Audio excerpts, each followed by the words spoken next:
Chers collègues, chers camarades, on va commencer la dernière séance de cet après-midi, cette journée très inspirante et très dense. Et comme je sens qu'on a un peu tous une petite chute de tension, on n'a pas pu avoir de café, mais on peut, si ça vous dit, on refait un petit moment sud-africain pour rappeler comment ça marche. Je dis Amandla, ça veut dire le pouvoir en zoulou, et vous répondez Awetu, au peuple. Ok? Amandla! Awetu! Amandla! Awetu! Très bien.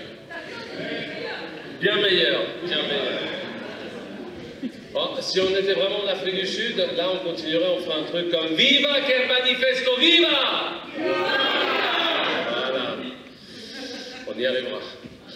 Alors, c'est un grand plaisir maintenant, après une série d'interventions fascinantes qui venaient plutôt du monde de la recherche et de la réflexion sur les besoins de soins et d'accompagnement, d'accueillir Magali Mangin. Magali Mangin est française, mais elle vit en Suisse, et c'est une militante de la France Insoumise. Elle a été notre candidate pour la NUPES en 2022. Première fois où la gauche est passée au deuxième tour parmi les Français de Suisse, ce qui est quand même quelque chose qu'il faut noter. Félicitations. Et elle est aussi membre du groupe France Insoumise Monde, où elle a une très, très grande activité sur sa chaîne YouTube que je vous encourage à regarder. Elle va venir nous parler un peu aussi bien de la situation en France, mais aussi de la perspective sur les soins du programme de la NUPES et du nouveau Front Populaire. Bienvenue et à toi, Pauline.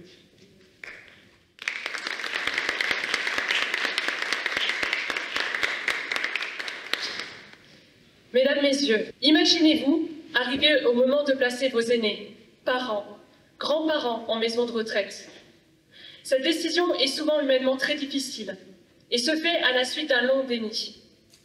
Il est toujours particulièrement compliqué pour les personnes âgées d'accepter de quitter leur chez-soi, leur maison, là où elles ont vu leurs enfants et petits-enfants grandir, mais aussi d'accepter que ces aînés vieillissent et ne sont plus autonomes.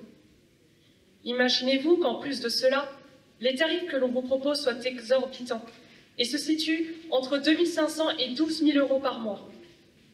Pourtant, peu importe le tarif qui est payé, vous, ainsi que d'autres familles autour de vous, vous vous mettez à ressentir un malaise. Une sensation que votre parent, malgré qu'il soit dans un lieu ayant été conçu pour lui, semble ne pas prendre soin de lui comme vous l'attendiez. Vous avez le sentiment que quelque chose ne tourne pas rond. Imaginez-vous, vous êtes aide-soignant dans une EHPAD privée. Vous êtes seulement 3 pour vous occuper d'un patient. Que vous êtes soumis à un rationnement des protections, à seulement 3 touches par jour par personne, les laissant ainsi pendant des heures dans leurs excréments. Imaginez-vous, à cause d'un sous-effectif, vous vous retrouvez même à devoir enfermer un patient dans sa chambre, car vous n'êtes plus capable de le gérer. Le rythme est effréné. Vous n'avez plus le temps pour rien et vous souffrez de ce métier qui devait prendre soin de son prochain. En parallèle, malgré les tarifs élevés que payent vos patients, votre salaire n'est que de 23 500 euros par an, payé, lui, par l'assurance maladie, tout comme les médecins, le matériel et le forfait soins, donc payés par de l'argent public, et que votre société, elle fait 1 million de chiffre d'affaires par trimestre. Eh bien, c'est l'un des scandales ayant éclaté autour des EHPAD Orpea en 2022 en France. Après une longue enquête réalisée par Vincent Castanet, ces rationnements de protection, de produits de santé et de nourriture permettaient de capter le moindre sou pour atteindre une rentabilité excessive au détriment du bien-être de ces patients. Cette situation résulte d'une quête effrénée de profit, orchestrée par la direction. Cet événement n'est malheureusement pas un événement isolé, mais a permis de faire éclater les dérives alarmantes d'un système de santé coté en bourse. La multinationale Orpea, présente dans 23 pays, possède plus de 1100 établissements couvrant 110 000 patients. Elle a bâti un empire sur la souffrance des plus vulnérables. Malgré ces chiffres d'affaires mirobolants, largement financés par l'argent public, Orpea a pris des libertés avec le droit du travail et a maintenu ses établissements en sous-effectif. L'affaire Orpea nous oblige à repenser notre approche aux soins, aux personnes âgées. Comment avons-nous pu laisser le profit primer sur la dignité humaine? Pour mieux comprendre ce sujet, je vais aborder plusieurs points. Donc, le premier, ça va être l'historique, pour savoir comment nous sommes en arrivés là. Ensuite, nous discuterons du programme de la France Insoumise, qui encadre la refonte du système des EHPAD en France. Et enfin, nous conclurons avec l'importance du travail de recherche et le manifeste qui a été effectué. La transition des maisons de retraite traditionnelles en établissements d'hébergement pour personnes âgées, donc c'est-à-dire EHPAD, s'est opérée progressivement à la fin des années 1990, en réponse au vieillissement de la population. Les maisons de retraite traditionnelles étaient centrées sur l'hébergement avec un faible niveau de médicalisation et ont progressivement cédé la place aux EHPAD, donc caractérisées par une médicalisation accrue, un personnel plus qualifié et une régulation stricte. Ces changements ont été catalysés par la loi du 24 janvier 1997 et a introduit par exemple les prestations spécifiques dépendance et la tarification tripartite. Donc la tarification tripartite, ce sont le coût des soins qui sont devenus à la charge de l'assurance maladie, les coûts de dépendance qui sont devenus partiellement à la charge du conseil départemental et enfin ceux d'hébergement à la charge du résident ou de sa famille. En France, il existe 3 types d'EHPAD, les publics, les privés commerciaux. Cette réforme a également ouvert la voie à la privatisation et à la marchandisation de ce secteur, notamment à travers des lois de 2002 et 2009 qui ont libéralisé le marché.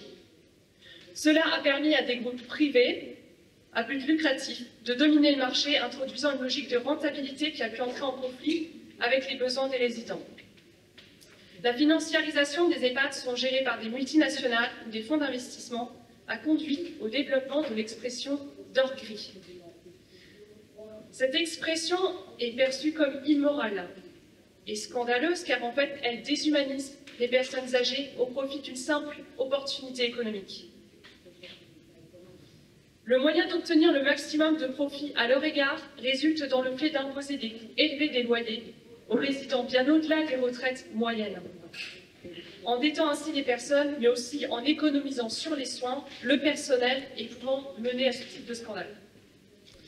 L'affaire Orpea a mis en lumière ces dysfonctionnements, en révélant des pratiques et des maltraitances de mauvaise gestion des fonds publics.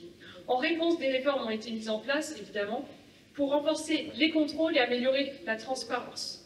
Cependant, ces réformes restent insuffisantes. Ce scandale souligne la nécessité de repenser le modèle économique des EHPAD pour garantir que la santé et la dignité des résidents restent la priorité absolue et ainsi de permettre de faire face aux défis que représente le vieillissement de la population. Le programme que nous avons développé, donc le programme de l'avenir en commun, est le fruit d'un projet collectif, ambitieux, élaboré après des centaines d'heures d'auditions avec des syndicats, des associations, et des intellectuels de notre pays. Il intègre largement leurs propositions, parfois au mot près, pour offrir une cohérence globale et applicable par un gouvernement. Ce programme a été salué par de nombreuses ONG, des organisations de défense des droits humains, de l'environnement, ainsi que des groupes professionnels. Pour 2022, nous avons retravaillé ce programme au travers de forums réunissant des experts de divers domaines et suivis d'une consultation populaire, afin de l'améliorer et de le compléter. Une enquête d'opinion a révélé que les principales idées de notre programme sont très largement majoritaires dans le pays, de près de 60 à 90% d'opinions positives. Durant les campagnes électorales, on a souvent entendu dire, par les macronistes et le Rassemblement national, que notre proposition serait une catastrophe économique. Pourtant, c'est le programme le plus complet, le plus travaillé et chiffré qui n'a jamais été proposé durant des élections. 300 économistes au travers le monde qui ont des sensibilités diverses et proviennent d'écoles de pensée différentes, ont soutenu ce programme et estiment que c'est celui qui répond le mieux aux enjeux du moment et aux défis de notre époque. Dans le cadre de notre programme politique, nous proposions des réformes ambitieuses pour améliorer le bien-être des personnes âgées, le bien-être des employés, une finance plus juste pour éviter les dérives, notamment celle d'Orpea, et pour l'écologie.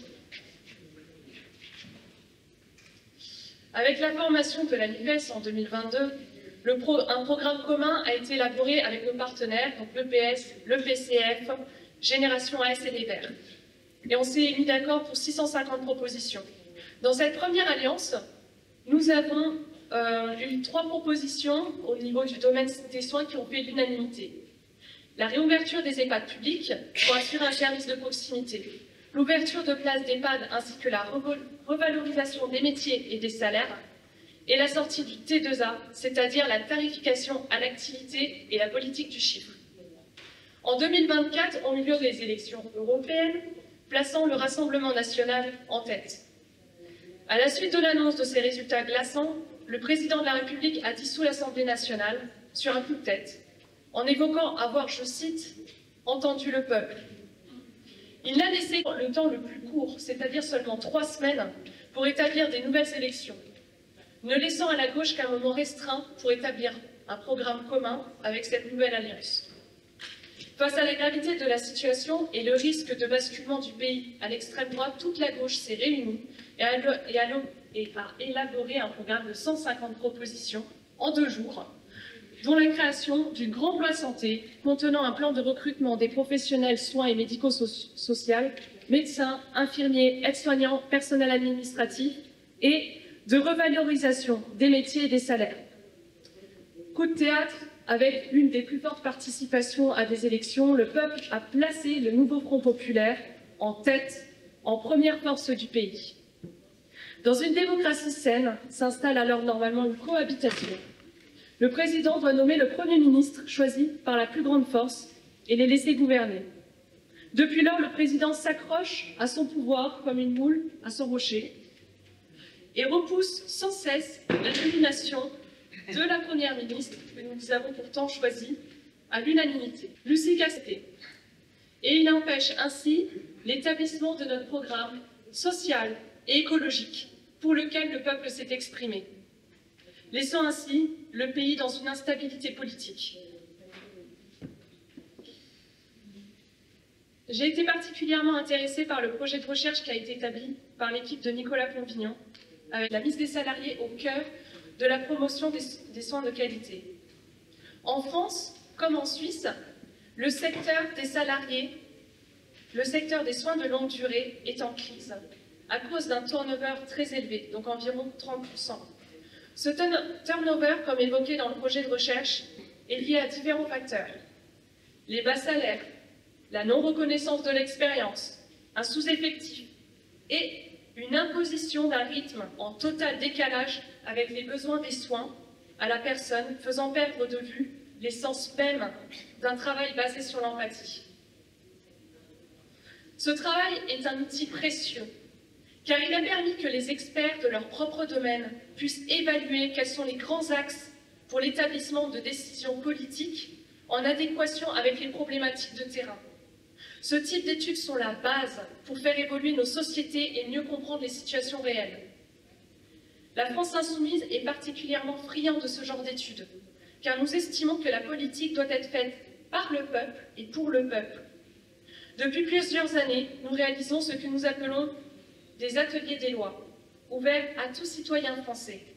Ces lois sont réalisées par les personnes intéressées par les sujets proposés et se basent sur ce type de travail et avec ses experts. L'objectif est d'avoir des lois en adéquation directe avec les besoins des salariés. Nous envisageons actuellement de réaliser pour la première fois un atelier des lois pour les Français de l'étranger de Suisse, en utilisant ce manifeste comme base afin de répondre aux problématiques du secteur.